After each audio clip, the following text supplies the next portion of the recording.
നമസ്കാരം. പ്രധാന വാർത്തകൾ. എറണാകുളം അങ്കമാലി അതിരൂപതയിലെ തർക്ക പരിഹാരത്തിൽ പുരോഗതി. വൈദികർക്കെതിരായ നടപടികൾ മരവിപ്പിക്കും. വൈദികരുടെ ആവശ്യങ്ങൾ പരിഗണിക്കാമെന്ന് ആർച്ച് ബിഷപ്പ് ജോസഫ് പാംപ്ലാനി. കൂരിയെ അടക്കമുള്ള സമിതികൾ പുനഃസംഘടിപ്പിക്കും.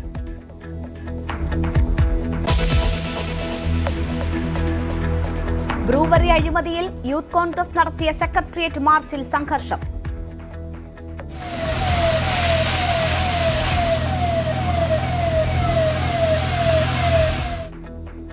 വിവാദം സഭയിലെത്തിച്ച് പ്രതിപക്ഷം. നിങ്ങൾ ഈ ചെയ്തിട്ടുള്ള പ്രവർത്തനം യഥാർത്ഥത്തിൽ കേരളത്തിലെ ജനങ്ങളെ കുടിച്ചു നശിക്കുന്നതിന് വേണ്ടിയുള്ള വഴിവെട്ടുകയാണ്. മുന്നണിയിൽ ചർച്ച ചെയ്യാത്തതിൽ സിപിഐക്കും എതിർപ്പ്.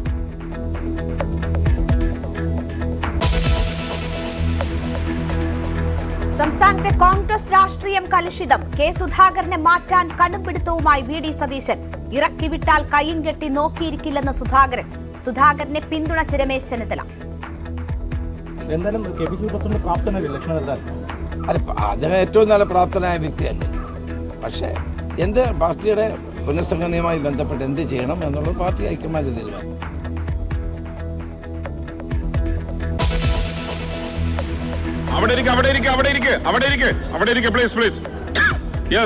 നിങ്ങളൊന്ന് ചെയറിലേക്ക് ചെല്ല്. സഭ പ്രക്ഷുബ്ധമാക്കി കൂത്താട്ടുകുളത്തെ കലാരാജുവിന്റെ തട്ടിക്കൊണ്ടുപോകൽ. സ്ഥലത്ത് സംഘർഷാവസ്ഥയോ മറ്റ് ക്രമസമാധാന പ്രശ്നങ്ങളോ നിലവിലില്ല.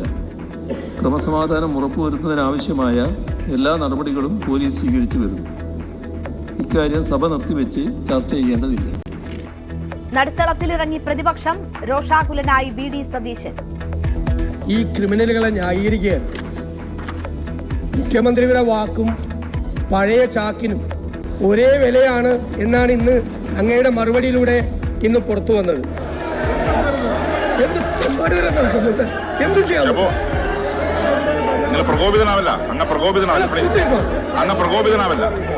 പ്രകോപിതനാവല്ല പ്ലീസ്. അങ്ങ് ഒരു സീനിയർ പൊളിറ്റീഷ്യനാണ്, അങ്ങ് വളരെ സീനിയറാണ്. എന്താണ് ഇങ്ങനെ പെരുമാറുന്നത്? സഭ വിട്ടിറങ്ങി പ്രതിപക്ഷം. രഹസ്യമൊഴി നൽകാൻ കൌൺസിലർ കലാരാജു ഹാജരായില്ല.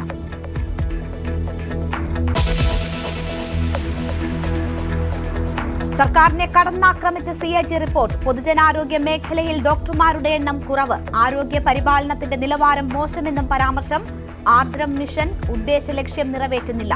സംസ്ഥാനത്ത് മരുന്ന് വിതരണം കാര്യക്ഷമമല്ലെന്നും കൺട്രോളർ ആൻഡ് ഓഡിറ്റർ ജനറൽ. ഞാൻ പുതിയൊരു ആശയം ഞങ്ങൾ ആലോചിക്കുകയാണ്. ഞാൻ ട്രാൻസ്പോർട്ട് കമ്മീഷനായിട്ട് ഡിസ്കഷൻ നടത്തിയിരിക്കുകയാണ്. അതായത് ഡ്രൈവിംഗ് ലൈസൻസ് കിട്ടിയാൽ തന്നെ ആദ്യത്തെ 2 വർഷം പ്രൊബേഷനായിട്ട് പ്രഖ്യാപിക്കാനാണ്. സ്റ്റിക്കർ കൊടുക്കും, P1 എന്നൊരു സ്റ്റിക്കർ കൊടുക്കും. അതായത് പ്രൊബേഷൻ ലൈസൻസ് കിട്ടി ഇപ്പൊ L ബോർഡ് കൊടുക്കില്ലേ നമ്മൾ വണ്ടിക്കകത്ത്, അതുപോലെ P1 എന്ന് കൊടുത്താൽ ഡ്രൈവിംഗ് പഠിച്ചിട്ട് 1-ാം വർഷമായിട്ടുള്ളൂ 2-ാം വർഷം. ഈ 1-ാം വർഷത്തിനും 2-ാം വർഷത്തിനിടയിൽ 6 ഒഫൻസുകൾ മാർക്ക് ചെയ്താൽ ആ ലൈസൻസ് റദ്ദാക്കും. റോഡുകളിൽ ജീവൻ നഷ്ടപ്പെടാതിരിക്കാൻ കർശന നടപടികളെന്ന് ഗതാഗത മന്ത്രി. ലൈസൻസ് കിട്ടിയാൽ 2 വർഷത്തെ പ്രൊബേഷൻ. കാഴ്ച മറയ്ക്കുന്ന കൂളിംഗ് അനുവദിക്കില്ല. തമിഴ്നാട്ടിൽ പോയി ലൈസൻസ് എടുത്താലും കേരളത്തിൽ ടെസ്റ്റിംഗ്. KSRTCയുടെ ഡ്രൈവിംഗ് സ്കൂൾ 11 ലക്ഷം ലാഭമുണ്ടാക്കിയെന്നും ന്യൂസ് 18 റോഡ് സുരക്ഷാ ക്യാമ്പയിനിൽ മന്ത്രി.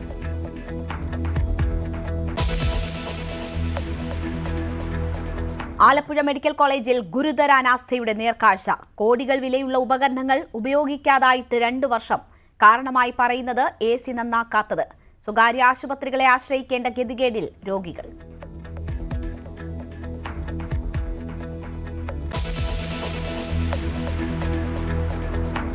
അതിരപ്പിള്ളിയിൽ മുറിവേറ്റ കാട്ടാനയ്ക്ക് ചികിത്സ നൽകാൻ വിദഗ്ധ സംഘം. ഡോക്ടർ അരുൺ സക്കറിയയും സംഘവും നാളെ എത്തും.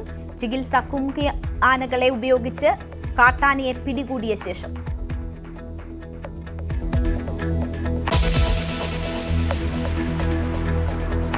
രാമക്ഷേത്രം തുറന്നതോടെ മുഖച്ഛായ മാറി അയോധ്യ.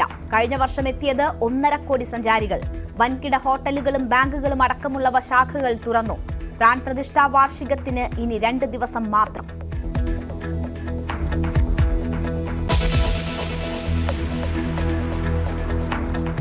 ഡൊണാൾഡ് ട്രംപ് അധികാരമേറ്റതിന് പിന്നാലെ ലോകാരോഗ്യ സംഘടനയിൽ നിന്ന് പിന്മാറി അമേരിക്ക. കോവിഡിനെ നേരിടുന്നതിൽ WHO വീഴ്ച വരുത്തിയെന്ന ആരോപണം. പനാമ കനാൽ ഏറ്റെടുക്കുമെന്ന ട്രംപിന്റെ പ്രഖ്യാപനം തള്ളി പ്രസിഡന്റ് ജോസ് റൌൾ. ഇന്ത്യയിൽ ട്രംപ് ടവറുകൾ ഉയരും.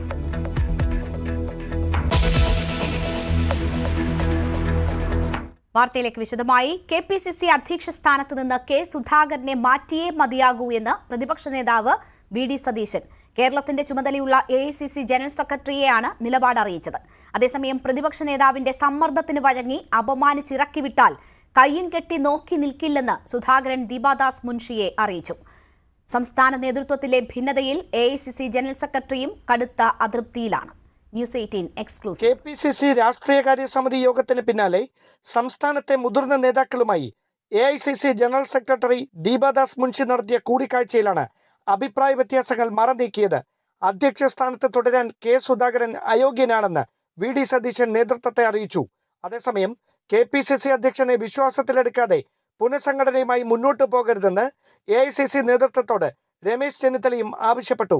സുധാകരനുള്ള പിന്തുണയും മാധ്യമപ്രവർത്തകരുടെ ചോദ്യത്തിന് ചെന്നിത്തല പരസ്യമാക്കി. എന്തായാലും KPCC പ്രസിഡന്റ് പ്രാപ്തനല്ലേ ഇലക്ഷൻ നടത്താൻ? അല്ല, അദ്ദേഹം ഏറ്റവും നല്ല പ്രാപ്തനായ വ്യക്തിയല്ലേ. പക്ഷേ പാർട്ടിയുടെ പുനഃസംഘടനയുമായി ബന്ധപ്പെട്ട് എന്ത് ചെയ്യണം എന്നുള്ളത് പാർട്ടി ഹൈക്കമാൻഡ് തീരുമാനം. പ്രതിപക്ഷ നേതാവിന്റെ സമ്മർദ്ദത്തിന് വഴങ്ങി അപമാനിച്ചിറക്കി വിട്ടാൽ കയ്യും കെട്ടി നോക്കി നിൽക്കില്ലെന്ന് കെ സുധാകരൻ ദീപാദാസ് മുൻഷിയെ അറിയിച്ചു. സുധാകരനെ പെട്ടെന്നൊഴിവാക്കിയാൽ സാമുദായിക സമവാക്യങ്ങളിൽ വിള്ളൽ വീഴുമെന്ന വിലയിരുത്തലിലാണ് ദേശീയ നേതൃത്വം.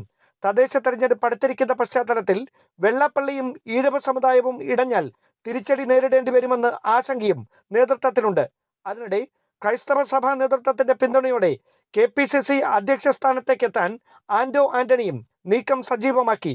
പ്രതിപക്ഷ നേതാവ് VD സതീശന്റെ പിന്തുണയോടെയാണ് ഈ നീക്കമെന്നാണ് സൂചന. KPCC അധ്യക്ഷ സ്ഥാനത്തിന് തിരുവനന്തപുരം DCC പ്രസിഡന്റ് പാലോട് രവിയും അവകാശവാദം ഉന്നയിച്ചു. അതേസമയം തിരുവനന്തപുരം നഗരസഭയുടെ ഭരണം തിരിച്ചുപിടിച്ചതിനു ശേഷം അക്കാര്യം പരിഗണിക്കാമെന്നായിരുന്നു AICC പ്രതിനിധികളുടെ മറുപടി. VS ശിവകുമാർ, ശരത്ചന്ദ്ര പ്രസാദ് തുടങ്ങിയ നേതാക്കളും അധ്യക്ഷ സ്ഥാനത്തേക്ക് അവകാശവാദമുന്നയിച്ച് രംഗത്തെത്തി. നേതൃത്വത്തിൽ ഉടലെടുത്തിരിക്കുന്ന അഭിപ്രായ ഭിന്നതകളിൽ സംസ്ഥാനത്തിന്റെ ചുമതലയുള്ള AICC ജനറൽ സെക്രട്ടറിയും കടുത്ത അതൃപ്തിയിലാണെന്നാണ് വിവരം. Dan Kurian, news 18 Thiruvananthapuram. അതേസമയം ഒരു സ്ഥാനത്തും കടിച്ചു തൂങ്ങാനില്ലെന്ന് തുറന്നടിച്ച് കെ സുധാകരൻ. KPCCയിൽ നേതൃമാറ്റം വേണമെന്ന ആവശ്യത്തോടായിരുന്നു സുധാകരന്റെ പ്രതികരണം. എല്ലാവർക്കും ആവശ്യമുണ്ടെങ്കിൽ KPCC പ്രസിഡന്റായി തുടരാൻ സമ്മതിച്ചാൽ മതി. എനിക്ക് അങ്ങനെ നിർബന്ധമൊന്നുമില്ല. KPCC പ്രസിഡന്റായിട്ടില്ലെങ്കിൽ ഞാനങ്ങ് വായിലങ്ങ് പറഞ്ഞു പോകുന്നില്ല. ഞാൻ ജനമനസ്സിലുണ്ട്. കേരളത്തിലെ സാധാരണക്കാരായ ജനങ്ങളുടെ മുമ്പിൽ ആരെ മാറ്റാനാണ് ഉദ്ദേശിക്കുന്നത്? അങ്ങനെ ഒരു ചർച്ച നടക്കുന്നില്ല പാർട്ടിക്കകത്ത്. അങ്ങനെ ഒരു പാർട്ടിക്കകത്ത് ചർച്ച നടക്കുന്നില്ല. പ്രതിപക്ഷ നേതാവ് UDFന്റെ നേതാവാണ്. കോൺഗ്രസ് KPCCയുടെ പ്രസിഡന്റാണ്. KPCC president. അതുകൊണ്ട് കെ സുധാകരൻ മാറുമ്പോൾ സതീശൻ മാറണം ഇല്ല, സതീശൻ മാറുമ്പോൾ കെ സുധാകരൻ മാറണം ഇല്ല. അതായത് രണ്ട് സെപ്പറേറ്റാണ്. ബ്രൂവറി വിഷയം നിയമസഭയിൽ ഉന്നയിച്ച് പ്രതിപക്ഷം. മദ്യനയം എങ്ങനെ മാറിയെന്ന് തിരുവഞ്ചൂർ രാധാകൃഷ്ണൻ ചോദിച്ചു. കേരളത്തിലെ ജനങ്ങളെ കുടിച്ച് നശിപ്പിക്കാനുള്ള വഴി വെട്ടുകയാണ് സർക്കാരെന്നും തിരുവഞ്ചൂർ കുറ്റപ്പെടുത്തി. ഡിസ്റ്റിലറിയും ബ്രൂവറിയും അനുവദിച്ച് ഇടത് സർക്കാർ കേരളത്തെ തകർക്കുകയാണെന്നും തിരുവഞ്ചൂർ പറഞ്ഞു. സർ, എത്രയോ വർഷക്കാലമായിട്ട് ബ്രൂവറി അനുവദിക്കരുത് എന്ന് തീരുമാനിച്ച തീരുമാനത്തിൽ ഗവൺമെന്റുകൾ പിടിച്ചു നിന്നത് നിങ്ങളുടെ പ്രകടന പത്രികയാണിത്. ആ പ്രകടന പത്രികയ്ക്കകത്ത് 552 പാരഗ്രാഫ് വായിച്ചു നോക്കണം. മദ്യം കേരളത്തിൽ ഗുരുതരമായ സാമൂഹ്യ വിപത്തായി മാറിയിട്ടുണ്ട്. മദ്യത്തിന്റെ ലഭ്യതയും ഉപയോഗവും പടിപടിയായി കുറയ്ക്കാൻ സഹായകരമായ നയമായിരിക്കും എടുക്കുന്നത്. അതല്ല ഇപ്പോൾ എടുത്തോണ്ടിരിക്കുന്നത്. എവിടെ പോയി നിങ്ങളുടെ നയം? നിങ്ങൾ എവിടെ ഇതിൽ നിന്ന് എന്താ ഒളിച്ചോടാൻ കാരണം? ബ്രൂവറിക്ക് അനുമതി നൽകിയതിൽ CPIക്കും അതൃപ്തി. വിഷയം മുന്നണിയിൽ ചർച്ച ചെയ്യാത്തതിലാണ് പ്രതിഷേധം. മന്ത്രിസഭ അനുമതി നൽകിയെങ്കിലും മുന്നണിക്കുള്ളിലും ഇത്തരം വലിയ പദ്ധതിയെക്കുറിച്ച് ചർച്ച ചെയ്യണമെന്നാണ് CPIയുടെ അഭിപ്രായം. 27 ആലപ്പുഴയിൽ ചേരുന്ന എക്സിക്യൂട്ടീവ് യോഗം ഇക്കാര്യം ചർച്ച ചെയ്യും. ബ്രൂവറിക്ക് അനുമതി നൽകിയതിൽ പ്രതിഷേധം ശക്തമായി തുടരുകയാണ്. കൽമണ്ഡപം വാട്ടർ അതോറിറ്റി എക്സിക്യൂട്ടീവ് ഓഫീസറുടെ ഓഫീസിലേക്ക് BJP നടത്തിയ മാർച്ച് സംഘർഷത്തിൽ കലാശിച്ചു. ബ്രൂവറിയിലേക്ക് മലമ്പുഴയിൽ നിന്ന് വെള്ളം കൊടുക്കുന്നതിനെതിരെയായിരുന്നു പ്രതിഷേധം.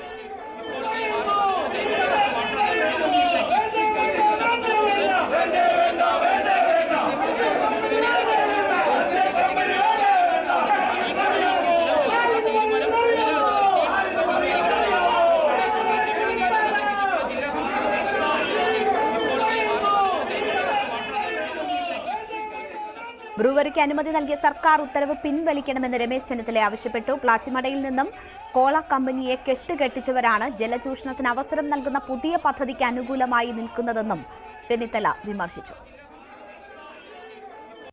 ഇത് പിൻവലിക്കുന്ന സമരം വരുന്നതുവരെ ഞങ്ങളുടെ പോരാട്ടം തുടരും. ബ്രൂവറി ഡിസ്റ്റിലറി ആരംഭിക്കാൻ ഉള്ള ഗവൺമെൻറ്റിൻ്റെ നീക്കം വൻ അഴിമതിയാണ്. പാലക്കാട്ടെ ജനങ്ങൾ അനുഭവിക്കുന്ന രൂക്ഷമായ ജലക്ഷാമം അത് കണ്ടുകൊണ്ടെങ്കിലും ഗവൺമെൻറ് കണ്ണു തുറക്കണം. ഇത് പിൻവലിക്കണം. സംസ്ഥാനത്തെ ഭരണപക്ഷം അഭിനവ ദുശാസനന്മാരാണെന്ന് പ്രതിപക്ഷ നേതാവ്. കൗരവസഭയിൽ വസ്ത്രാക്ഷേപത്തിന് കൂട്ടുനിന്നവരെ പോലെയാണ് കൂത്താട്ടുകുളത്തെ CPM കൗൺസിലറെ വസ്ത്രാക്ഷേപം ചെയ്തവരെ സംരക്ഷിക്കുന്ന സർക്കാരെന്നും പ്രതിപക്ഷ നേതാവ് കുറ്റപ്പെടുത്തി. കലാരാജുവിന്റെ പരാതിയിൽ നടപടിയുണ്ടാകുമെന്ന് പറഞ്ഞ മുഖ്യമന്ത്രി കാലുമാറ്റത്തെ UDF പ്രോത്സാഹിപ്പിച്ചതാണ് പ്രശ്നങ്ങൾക്കിടയാക്കിയതെന്നും പറഞ്ഞു. CPM കൗൺസിലർക്കെതിരെ CPM നടത്തിയത് സമാനതകളില്ലാത്ത അധിക്ഷേപമെന്ന് പ്രതിപക്ഷം. ഇതാണോ സ്ത്രീകളോട് നിങ്ങളുടെ സമീപനമെന്നും അനൂപ് ജേക്കബ് ചോദിച്ചു. നിയമപരമായ പ്രശ്നങ്ങളിൽ നിയമപരമായ നടപടി ഉണ്ടാകുമെന്ന് മുഖ്യമന്ത്രി. സ്ത്രീകളോടുള്ള സർക്കാരിന്റെ സമീപനം എല്ലാവർക്കും അറിയാം. UDF സ്വാധീനത്തിന് വഴങ്ങിയ കൗൺസിലർ രാജിവെക്കുകയല്ലേ ചെയ്യേണ്ടതെന്ന് ചോദിച്ചുകൊണ്ട് കാലുമാറ്റമാണ് കൂത്താട്ടുകുളത്തെ പ്രശ്നങ്ങൾക്ക് കാരണമെന്ന് സമർത്ഥിക്കാനാണ് മുഖ്യമന്ത്രി പിണറായി വിജയൻ ശ്രമിച്ചത്. ഇപ്പോൾ കഴിഞ്ഞ 5 വർഷത്തോളമായിട്ട് ആ നഗരസഭയിൽ കൗൺസിലറായിരിക്കുന്ന CPIMന്റെ ഭാഗമായിട്ടുള്ള അവിടുത്തെ LDFന്റെ ഭാഗമായിട്ടുള്ള ഒരു കൗൺസിലറെ അവിടുന്ന് മാറ്റിയെടുക്കാൻ ഉള്ള നീക്കം നടത്തിയെന്നാണല്ലോ. മറ്റു തരത്തിലുള്ള പ്രലോഭനങ്ങളുടെ ഭാഗമായി സ്വാധീനിക്കാനുള്ള ശ്രമം നടത്തി സ്വാധീനിക്കാൻ കഴിഞ്ഞുവെങ്കിൽ ആ സ്വാധീനിക്കപ്പെട്ട വ്യക്തി ആ സ്ഥാനത്തിരുന്നു കൊണ്ടാണോ അപ്പുറത്ത് ചെല്ലേണ്ടത്? CPMകാരിയായ ഒരു സ്ത്രീയോട് ഇങ്ങനെയാണ് ചെയ്തതെങ്കിൽ മറ്റുള്ള സ്ത്രീകളോട് എന്താകും സമീപനമെന്നായിരുന്നു പ്രതിപക്ഷ നേതാവിന്റെ ചോദ്യം. സ്ത്രീ സുരക്ഷയുടെ കാര്യത്തിൽ മുഖ്യമന്ത്രിയുടെ വാക്കും പഴയ ചാക്കും ഒരുപോലെയാണ്. ഇത് കൗരവസഭയിൽ പണ്ടുണ്ടായപ്പോൾ അന്ന് ദുശാസനന്മാരായിരുന്നു. ഇന്ന് ഈ കാര്യം സംസാരിക്കുമ്പോൾ നിങ്ങൾ ബഹളമുണ്ടാക്കുമ്പോൾ നിങ്ങൾ ചരിത്രത്തിൽ അഭിനവ ദുശാസന്മാരായി മാറും. മറക്കണ്ട. പ്രതിപക്ഷ നേതാവിന്റെ പ്രസംഗം ഭരണപക്ഷം തടസ്സപ്പെടുത്തിയതോടെ VD സതീശൻ കുപിതനായി.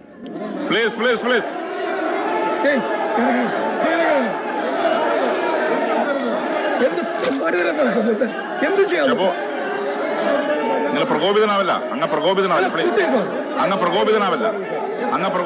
പ്ലീസ്. അങ്ങ് ഒരു സീനിയർ പൊളിറ്റീഷ്യനാണ്, അങ്ങ് വളരെ സീനിയറാണ്. എന്താണ് ഇങ്ങനെ പെരുമാറുന്നത്? ഭരണപ്രതിപക്ഷ പോരിൽ നിസ്സഹായാവസ്ഥ വ്യക്തമാക്കി സ്പീക്കർ പറഞ്ഞിട്ട് കേൾക്കുന്നില്ല. എന്ത് ചെയ്യാൻ പറ്റും? യെസ്, അവിടെ ഇരിക്കെ. യെസ്, നിങ്ങളൊന്ന് ചെയറിൽ ചെല്ല്. ഒപ്പോസിഷൻ അങ്ങ് ചെയറിൽ ചെല്ല് പ്ലീസ്. ചെയറിൽ പോയിരിക്കെ. അക്രമികൾക്കെതിരെയും കൂട്ടുനിന്ന പോലീസുകാർക്കെതിരെയും മുഖ്യമന്ത്രി നടപടിയെടുത്തില്ലെങ്കിൽ ഇത്തരം സംഭവങ്ങൾ ആവർത്തിക്കുമെന്ന് പറഞ്ഞായിരുന്നു പ്രതിപക്ഷം സഭയിൽ നിന്ന് ഇറങ്ങിപ്പോയത്. ഇതിനിടെ പലതവണ ഭരണ പ്രതിപക്ഷാംഗങ്ങൾ തമ്മിൽ ശക്തമായ വാക്പോരുണ്ടായി. സ്പീക്കറും പ്രതിപക്ഷ നേതാവും തമ്മിലും തർക്കമുണ്ടായി. ഞാൻ ചോദിക്കുന്ന ആരും മിണ്ടുന്നില്ല. പിന്നെ എന്ത് ചെയ്യാൻ പറ്റും? ഒന്നുകിൽ നിങ്ങൾ സംസാരിക്കാതിരിക്കുക. എനിക്ക് എന്ത് ചെയ്യാൻ പറ്റും? ചെയറിന്. ന്യൂസ് 18 തിരുവനന്തപുരം. സെലിബ്രിറ്റി സ്റ്റാറ്റസ് ഇല്ലാത്ത സ്ത്രീകൾക്ക് മാനമില്ലെന്നാണ് മുഖ്യമന്ത്രി കരുതുന്നതെന്ന് നിയമസഭയിൽ മാത്യു കുഴൽനാടൻ. പണവും പ്രശസ്തിയും ഇല്ലാത്ത സാധാരണക്കാരായ സ്ത്രീകൾക്കും മാനമുണ്ടെന്ന് തിരിച്ചറിയണം. നടി ഹണി റോസിന്റെ പരാതിയിലും കൂത്താട്ടുകുളത്തെ CPM കൗൺസിലർ കലാരാജുവിന്റെ പരാതിയിലും സർക്കാർ സ്വീകരിക്കുന്ന വ്യത്യസ്ത നിലപാട് ചൂണ്ടിക്കാട്ടിയായിരുന്നു വിമർശനം. സ്ത്രീ സുരക്ഷയ്ക്ക് വലിയ പ്രാധാന്യം കൊടുക്കുന്നു എന്ന് വരുത്താൻ വേണ്ടി അവർ ചെയ്തതാണ് നമ്മുടെ ഹണി റോസിന്റെ പരാതിയുമായി ബന്ധപ്പെട്ട കേസ്. ഹണി റോസിന്റെ പരാതി കിട്ടി സർക്കാർ എത്ര പേർക്കെതിരെ കേസെടുത്ത് എന്തൊക്കെ നടപടികളുമായി മുമ്പോട്ട് പോയി. സമ്പത്തും സൗന്ദര്യവുമുള്ള സ്ത്രീകൾക്ക് മാത്രമാണ് മാനമുള്ളത് എന്ന് നിങ്ങൾ കരുതരുത്. ഈ നാട്ടിലെ സാധാരണക്കാരും പാവപ്പെട്ടവരും പട്ടികജാതിക്കാരും പിന്നോക്കക്കാരും സാധാരണക്കാരുമായിട്ടുള്ള സ്ത്രീകളും അവർ അന്തസ്സോടുകൂടി ജീവിക്കുന്നവരാണ്. കൂത്താട്ടുകുളം തട്ടിക്കൊണ്ടുപോകലിൽ കൗൺസിലർ കലാരാജു രഹസ്യമൊഴി നൽകാനെത്തിയില്ല. ഉച്ചയ്ക്ക് ശേഷം കോലഞ്ചേരി മജിസ്ട്രേറ്റ് കോടതിയിൽ ഹാജരാകാനാണ് നിർദ്ദേശം നൽകിയിരുന്നതെങ്കിലും ശാരീരിക അസ്വസ്ഥതകൾ ഉള്ളതിനാൽ യാത്ര ചെയ്യാനാവില്ലെന്ന് കോടതിയെ അറിയിച്ചു. ആജ്ഞ രവീന്ദ്രൻ വിവരങ്ങളുമായി ചേരുകയാണ്. ആജ്ഞ, നിയമസഭയിൽ ഉൾപ്പെടെ ഈ വിഷയം കത്തിപ്പടരുമ്പോഴാണ് രഹസ്യമൊഴി നൽകുന്നതിൽ നിന്ന് കൗൺസിലർ വിട്ടുനിൽക്കുന്നത്. എന്താണ് കാരണമായി പറയുന്നത്? കോടതി നടപടികൾ ഇനി എങ്ങനെയായിരിക്കും? കൃത്യമൊഴി നൽകുന്നതിന് കൗൺസിലർ വിട്ടുനിൽക്കുന്ന സാഹചര്യം നിലവിലില്ല. അതേസമയം അവരുടെ ശാരീരിക അസ്വസ്ഥതകൾ പോലും യാത്ര ചെയ്യാനാവില്ലെന്ന് കോടതി അറിയിച്ചതാണ്. ഒരു പക്ഷേ മജിസ്ട്രേറ്റ് കോടതിയുടെ കൂടി സമയം പരിഗണിച്ച് ഇന്ന് തന്നെ ആശുപത്രിയിലെത്തി രഹസ്യമൊഴി രേഖപ്പെടുത്താനാണ് നീക്കമെന്നാണ് മനസ്സിലാക്കാൻ കഴിയുന്നത്. നേരത്തെ അതുപോലെ തന്നെ കലാലയത്തിന്റെ രഹസ്യമൊഴി രേഖപ്പെടുത്തുക, അതായത് ഒന്നാം ക്ലാസ് ഫസ്റ്റ് ക്ലാസ് കോടതിയിലാണ് ഈ രഹസ്യമൊഴി രേഖപ്പെടുത്തുന്നതെന്നാണ് അറിഞ്ഞിരുന്നത്. അവർ നേരിട്ട് അങ്ങോട്ടേക്ക് തന്നെ എത്തും എന്ന് തന്നെയായിരുന്നു, കോഴഞ്ചേരിയിലേക്ക് എത്തുമെന്ന് തന്നെയായിരുന്നു നേരത്തെ അറിയിച്ചിരുന്നത്. പക്ഷെ ആരോഗ്യ പ്രശ്നങ്ങളുള്ളതുകൊണ്ടും ശാരീരിക അസ്വസ്ഥതകളോടും നിലവിൽ യാത്ര ചെയ്യണമെന്നുള്ള ഡോക്ടറുടെ നിർദ്ദേശപ്രകാരമാണ് ഇപ്പോൾ മജിസ്ട്രേറ്റ് ഹോസ്പിറ്റലിലേക്ക് എത്തി രഹസ്യമൊഴി രേഖപ്പെടുത്താനുള്ള നീക്കങ്ങൾ നടത്തുന്നത്. ശരി, ആജ്ഞ രവീന്ദ്രനാണ് വിവരങ്ങൾ നൽകിയത്. ആരോഗ്യ കാരണങ്ങൾ ചൂണ്ടിക്കാട്ടിയാണ് രഹസ്യമൊഴി നൽകുന്നതിൽ നിന്ന് വിട്ടുനിൽക്കുന്നത്. വയനാട് DCC അധ്യക്ഷ സ്ഥാനത്ത് നിന്ന് ND അപ്പച്ചനെ മാറ്റിയേക്കും. DCC ട്രഷറർ NM വിജയന്റെ ആത്മഹത്യയുമായി ബന്ധപ്പെട്ടുണ്ടായ വിവാദങ്ങളുടെ പശ്ചാത്തലത്തിലാണ് നേതൃത്വത്തിന്റെ നീക്കം. വിഷയത്തിൽ DCCക്ക് വീഴ്ച പറ്റിയതായി KPCC അധ്യക്ഷൻ K സുധാകരൻ പറഞ്ഞു. കേസിൽ K സുധാകരന്റെ മൊഴി അന്വേഷണ സംഘം രേഖപ്പെടുത്തും. വയനാട് DCC ട്രഷററുടെ മരണത്തിൽ ആത്മഹത്യാ പ്രേരണ കുറ്റത്തിന് കേസെടുക്കുകയും നേതാക്കളെ അന്വേഷണ സംഘം ചോദ്യം ചെയ്യുകയും ചെയ്തതിന് പിന്നാലെയാണ് DCC അധ്യക്ഷ സ്ഥാനത്ത് നിന്ന് ND അപ്പച്ചനെ മാറ്റുന്ന കാര്യം നേതൃത്വം സജീവമായി പരിഗണിക്കുന്നത്. പ്രിയങ്ക ഗാന്ധി പ്രതിനിധാനം ചെയ്യുന്ന ലോക്സഭാ മണ്ഡലത്തിലെ DCC അധ്യക്ഷനെതിരെ ഉയർന്ന ആരോപണങ്ങളെ ഹൈക്കമാൻഡ് ഗൗരവത്തോടെയാണ് കാണുന്നത്. ND അപ്പച്ചനെ തിടുക്കത്തിൽ മാറ്റേണ്ടെന്നും പുനഃസംഘടനയുടെ ഭാഗമായുള്ള സ്വാഭാവിക മാറ്റമെന്ന സന്ദേശം നൽകി നടപടി ഉറപ്പാക്കിയാൽ മതിയെന്നുമാണ് ഒരു വിഭാഗത്തിന് നിലപാട്. തിരുവഞ്ചൂർ രാധാകൃഷ്ണൻ അധ്യക്ഷനായ സമിതിയുടെ ആഭ്യന്തര അന്വേഷണ റിപ്പോർട്ടിന് ശേഷമാകും തുടർ നടപടികൾ. വിഷയത്തിൽ DCCക്ക് വീഴ്ച പറ്റിയതായി KPCC അധ്യക്ഷൻ K സുധാകരൻ തുറന്നു പറഞ്ഞു. എന്നിൽ നിന്ന് ചെയ്യാവേണ്ടുന്ന കാര്യങ്ങളൊക്കെ ആദ്യം മുതലേ ഞാൻ അതിൻ്റെ അകത്ത് അവർക്ക് അനുകൂലമായി ഞാൻ ചെയ്തിട്ടുണ്ട്. ഈ വയനാട് നേതൃത്വത്തിനൊരു വീഴ്ച സംഭവിച്ചിട്ടുണ്ട്. ഈ പ്രശ്നം എന്തായാലും അതിനകത്ത് വീഴ്ചയുണ്ട്, അത് തർക്കമില്ലാത്ത കാര്യമാണ്. കമ്മീഷൻ വെച്ചിട്ടുണ്ട്, കമ്മീഷന്റെ റിപ്പോർട്ട് അനുസരിച്ച് ഞങ്ങൾ വർക്ക് ചെയ്യും. DCC ട്രഷററുടെ ആത്മഹത്യയിൽ K സുധാകരന്റെ മൊഴി അന്വേഷണ സംഘം ഉടൻ രേഖപ്പെടുത്തും. NM വിജയൻ സുധാകരന് കത്തയച്ചിരുന്ന സാഹചര്യത്തിലാണ് മൊഴിയെടുക്കൽ. കത്ത് വായിച്ചതായി സ്ഥിരീകരിച്ച സുധാകരൻ തനിക്കെതിരായ നീക്കം രാഷ്ട്രീയ പ്രേരിതമെന്ന് വിമർശിച്ചു. പിണറായി വിജയന് ബുദ്ധിയുള്ള കാലം മുതൽ എന്നെ കേസിലെ പ്രതിയാക്കുന്നുണ്ട്. ഒരുപാട് ക്രിമിനൽ കേസിലായാലും എല്ലാ കേസിലും ഞാൻ പ്രതിയായിട്ടുണ്ട്. എന്നെ കേസൊന്നും ആരും പഠിപ്പിക്കണ്ട, ഞാൻ ലോയറുമാണ്. ഞാൻ കേസ് ഒരുപാട് നടത്തി ശീലമുള്ളവനാണ്. അതുകൊണ്ട് അതിലൊന്നും എന്നെ പേടിപ്പിക്കാനും പറപ്പിക്കാനൊന്നും ആരും നോക്കണം. അതേസമയം കേസിലെ പ്രതിയായ IC ബാലകൃഷ്ണനെതിരായ നീക്കങ്ങൾക്ക് പിന്നിൽ വയനാട്ടിൽ നിന്ന് തന്നെയുള്ള യുവ കോൺഗ്രസ് നേതാവിന് പങ്കുള്ളതായാണ് നേതൃത്വത്തിന്റെ വിലയിരുത്തൽ. പാർട്ടി ജില്ലാതലത്തിൽ സ്വാധീനമുറപ്പിക്കാനുള്ള അവസരമാക്കി യുവ നേതാവ് നിലവിലെ പ്രതിസന്ധിയെ ഉപയോഗിക്കുകയാണെന്നും നേതൃത്വത്തിന് വിമർശനമുണ്ട്. വിവിധ ബ്യൂറോകൾക്കൊപ്പം news desk news 18. Vice chancellor നിയമനത്തിന് ചാൻസലർമാർക്ക് പൂർണ്ണ അധികാരം നൽകുന്ന UGC ചട്ട ഭേദഗതിക്കെതിരെ കേരള നിയമസഭ പ്രമേയം പാസാക്കി. മുഖ്യമന്ത്രി പിണറായി വിജയൻ അവതരിപ്പിച്ച പ്രമേയം ഏകകണ്ഠമായാണ് സഭ പാസാക്കിയത്. കരട് ചട്ടങ്ങൾ പിൻവലിച്ച് വിശദമായ ചർച്ച നടത്തി മാനദണ്ഡങ്ങൾ പുതുക്കി നിശ്ചയിക്കണമെന്ന് പ്രമേയത്തിലൂടെ നിയമസഭ കേന്ദ്ര സർക്കാരിനോട് ആവശ്യപ്പെട്ടു. യൂണിയൻ ലിസ്റ്റിലെ ഇനം 66 പ്രകാരം ഉന്നത വിദ്യാഭ്യാസ ഗവേഷണ സ്ഥാപനങ്ങളുടെ ഏകോപനത്തിനും നിലവാരം നിശ്ചയിക്കുന്നതിനും മാത്രമാണ് കേന്ദ്ര സർക്കാരിന് അധികാരമുള്ളത്. സംസ്ഥാന സർക്കാരുകളുടെ അഭിപ്രായങ്ങളെ പൂർണ്ണമായും ഒഴിവാക്കുന്നതുമായ 2025 കരട് UGC മാനദണ്ഡങ്ങൾ ഫെഡറൽ സംവിധാനത്തിനും ജനാധിപത്യത്തിനും നിരക്കാത്ത ഒന്നാണെന്നാണ് ഈ സഭയുടെ വ്യക്തമായ അഭിപ്രായം. ഡ്രൈവിംഗ് ലൈസൻസിന് 2 വർഷത്തെ പ്രൊബേഷണറി കാലയളവ് ഏർപ്പെടുത്താൻ സർക്കാർ തീരുമാനം. ഇതിനിടയിൽ 6 അപകടങ്ങൾ ഉണ്ടാക്കുന്നവരുടെ ലൈസൻസ് റദ്ദ് ചെയ്യുമെന്ന് ഗതാഗത മന്ത്രി KB ഗണേഷ് കുമാർ പറഞ്ഞു. ലൈസൻസ് ഇല്ലാതെ വണ്ടിയോടിച്ച് അപകടത്തിൽപ്പെട്ടാൽ 5 വർഷത്തേക്ക് ഇന്ത്യയിൽ ഒരിടത്തു നിന്നും ലൈസൻസ് എടുക്കാൻ അനുവദിക്കില്ലെന്നും മന്ത്രി വ്യക്തമാക്കി. ന്യൂസ് 18 സംഘടിപ്പിച്ച റോഡ് സുരക്ഷാ അവബോധ പരിപാടിയിലാണ് മന്ത്രി ഇക്കാര്യങ്ങൾ അറിയിച്ചത്. കേരളത്തിൽ റോഡ് അപകടങ്ങൾ അവസാനിപ്പിക്കണമെന്നത് തന്റെ വാശിയാണ്. ആ വാശിയോടെയാണ് പ്രവർത്തിക്കുന്നതെന്ന് പറഞ്ഞാണ് ഗതാഗത രംഗത്ത് നടപ്പാക്കാൻ ഉദ്ദേശിക്കുന്ന പരിഷ്കാരങ്ങൾ മന്ത്രി വിശദീകരിച്ചത്. ലൈസൻസിന് 2 വർഷത്തെ പ്രൊബേഷൻ ഏർപ്പെടുത്തും. മറ്റു സംസ്ഥാനങ്ങളിൽ നിന്ന് ലൈസൻസ് എടുത്താലും ഇവിടെ വീണ്ടും ഡ്രൈവിംഗ് പാഠവും പരിശോധിക്കും. നാട്ടിൽ പോയി ലൈസൻസ് എടുക്കുന്നത് നമ്മൾ ഇതിലല്ല, ഇന്ത്യയിൽ എവിടെ നിന്നും എടുക്കാം. പക്ഷെ കേരളത്തിലോട്ട് അഡ്രസ്സ് ഇല്ലാത്ത അവിടുത്തെ അഡ്രസ്സ് വെച്ച് ഇവിടെ വന്ന് വണ്ടി ഓടിച്ചാൽ ഡ്രൈവറെ ഞങ്ങളൊന്ന് ടെസ്റ്റ് ചെയ്യും. അതിനുള്ള അവകാശം നിയമത്തിൽ പറഞ്ഞിരുന്നു. തീരെ അങ്ങ് പറ്റിക്കരുതല്ലോ. ഈ പറയുമ്പോൾ മാധ്യമങ്ങളെ കാണുമ്പം അങ്ങനെയാണെങ്കിൽ എല്ലാവരും അങ്ങ് പാലക്കാടും തമിഴ്നാട്ടിൽ പോകും. ഇപ്പൊ എത്ര പേര് പാലക്കാടും തമിഴ്നാട്ടിൽ പോയി ലൈസൻസ് എടുക്കുന്നത്? ചുണ എടുത്തോണ്ട് വന്നേ, എടുത്തോണ്ട് വരുമ്പോൾ വേറെ കുഴപ്പമൊന്നും ഞങ്ങൾക്ക് ഒരു പരാതിയില്ല. ഒന്നുകൂടി ഓടിച്ച് കാണിച്ചാൽ മതി. RTO എടുത്ത് വരണം. അപ്പൊ MB എടുത്ത് പോരാ, RTO എടുത്ത് വന്നിട്ട് ഒന്നുകൂടി ഓടിച്ച് കാണിച്ചിട്ട് ലൈസൻസുമായിട്ട് നടക്കാം. ലൈസൻസ് ഇല്ലാതെ വണ്ടി ഓടിച്ച് അപകടങ്ങൾ ഉണ്ടാക്കുന്ന സംഭവങ്ങളിലും കർശന നടപടികൾ ഉണ്ടാകും. അതായത് ഡ്രൈവിംഗ് ലൈസൻസ് കിട്ടിയാൽ തന്നെ ആദ്യത്തെ 2 വർഷം പ്രൊബേഷനായിട്ട് പ്രഖ്യാപിക്കണം. സ്റ്റിക്കർ കൊടുക്കും, P1 എന്നൊരു സ്റ്റിക്കർ കൊടുക്കും. അതായത് പ്രൊബേഷൻ ലൈസൻസ് കിട്ടി ഇപ്പൊ L ബോർഡ് കൊടുക്കില്ലേ നമ്മൾ വണ്ടിക്കകത്ത്, അതുപോലെ P1 എന്ന് കൊടുത്താൽ ഡ്രൈവിംഗ് പഠിച്ചിട്ട് 1-ാം വർഷമായിട്ടുള്ളൂ 2-ാം വർഷം. ഈ 1-ാം വർഷത്തിനും 2-ാം വർഷത്തിനും ഇടയിൽ 6 ഒഫൻസുകൾ മാർക്ക് ചെയ്താൽ ആ ലൈസൻസ് റദ്ദാക്കും. കാറുകളിൽ കൂളിംഗ് പേപ്പർ ഒട്ടിക്കുന്നതിനോട് യോജിപ്പാണ്. എന്നാൽ കാഴ്ച മറയ്ക്കുന്ന തരത്തിൽ കാറിന്റെ മുൻഭാഗത്ത് കൂളിംഗ് പേപ്പർ അനുവദിക്കില്ല. ഗ്ലാസുകളിൽ 50% വരെ വിസിബിലിറ്റി മതിയാകത്തേക്ക്. ഫ്രണ്ടിലും ബാക്കിലും 70% പറഞ്ഞു. ഈ ഫ്രണ്ടിൽ കൊണ്ടുവന്ന് ഒട്ടിച്ചു കഴിഞ്ഞാൽ പിന്നെ ഈ AI ക്യാമറയ്ക്ക് പോലും കിട്ടൂല. ആ പരിപാടി അവതരിപ്പിക്കുന്നതല്ല. പുറകിൽ നിങ്ങൾ 70% വിസിബിലിറ്റി ഉള്ള ഒട്ടിച്ചുള്ളൂ. ഫ്രണ്ട് ഗ്ലാസിൽ സണ്ണ് കട്ടിയാൻ മേളങ്ങനെ ഒട്ടിക്കാന്നുള്ള താഴോട്ട് ഫിലിം ഒട്ടിക്കാൻ അനുവദിക്കുന്നതല്ല. ഡ്രൈവിംഗ് പഠനത്തിന് സ്ത്രീകളിൽ നിന്ന് കൂടുതൽ തുക വാങ്ങുന്നത് അനുവദിക്കാനാകില്ലെന്നും മന്ത്രി പറഞ്ഞു. ന്യൂസ് 18 തിരുവനന്തപുരം.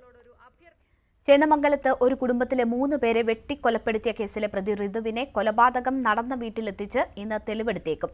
ചോദ്യം ചെയ്യൽ പൂർത്തിയാക്കി എത്രയും വേഗം കുറ്റപത്രം സമർപ്പിക്കാനാണ് അന്വേഷണ സംഘത്തിന്റെ നീക്കം.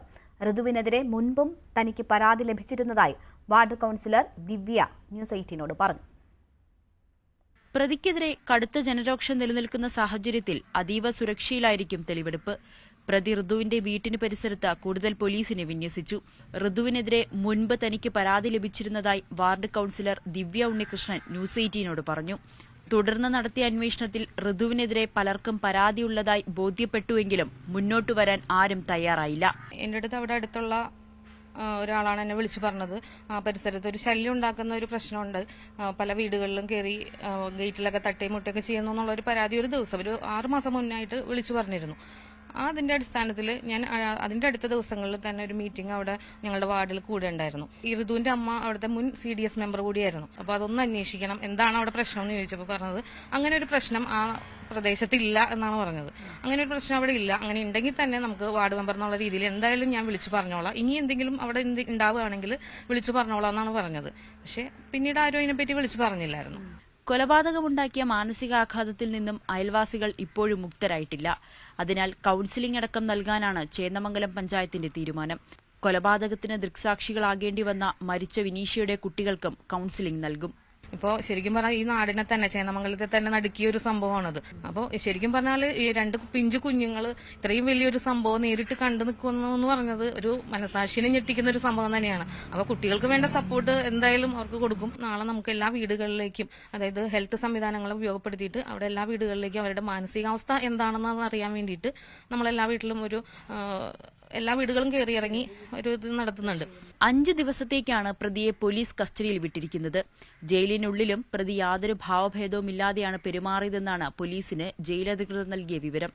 പ്രതി ഋതു സമാനമായ രീതിയിലുള്ള കൊലപാതകങ്ങൾ ഇനിയും ചെയ്യാൻ സാധ്യതയുണ്ടെന്ന് പോലീസ് സമർപ്പിച്ച കസ്റ്റഡി റിപ്പോർട്ടിൽ പറയുന്നു. മുനമ്പം ഡിവൈഎസ്പി S ജയകൃഷ്ണന്റെ നേതൃത്വത്തിലുള്ള 17-അംഗ സംഘമാണ് കേസ് അന്വേഷിക്കുന്നത്. ന്യൂസ് 18 കൊച്ചി.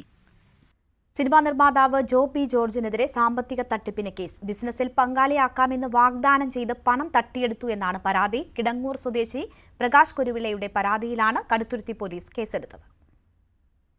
കുമരകത്തെ സ്വകാര്യ റിസോർട്ട് വാങ്ങുന്നതിന് അഡ്വാൻസ് ഇനത്തിൽ 5 ലക്ഷം രൂപ വാങ്ങിയതാണ് ആദ്യത്തെ ഇടപാട്. വ്യാജ ഇമെയിലുകൾ കാണിച്ച് വൻകിട ബിസിനസ്സുകാരുമായി ബന്ധമുണ്ടെന്ന് ബോധ്യപ്പെടുത്തിയാണ് പണം വാങ്ങിയത്. ഇതിന് പിന്നാലെ ബിസിനസ് പങ്കാളിയാക്കാമെന്നും ഉറപ്പു നൽകി. അങ്ങനെ 4,35 ലക്ഷം രൂപ അക്കൗണ്ട് വഴി വാങ്ങി. അതേസമയം വാഗ്ദാനം ചെയ്ത പ്രൊജക്ടുകൾ നടക്കാതെ വന്നതോടെ പരാതിക്കാരൻ പണം തിരികെ ആവശ്യപ്പെടുകയായിരുന്നു. 3 കോടിയോളം രൂപ ജോബി ജോർജ് മടക്കി നൽകി.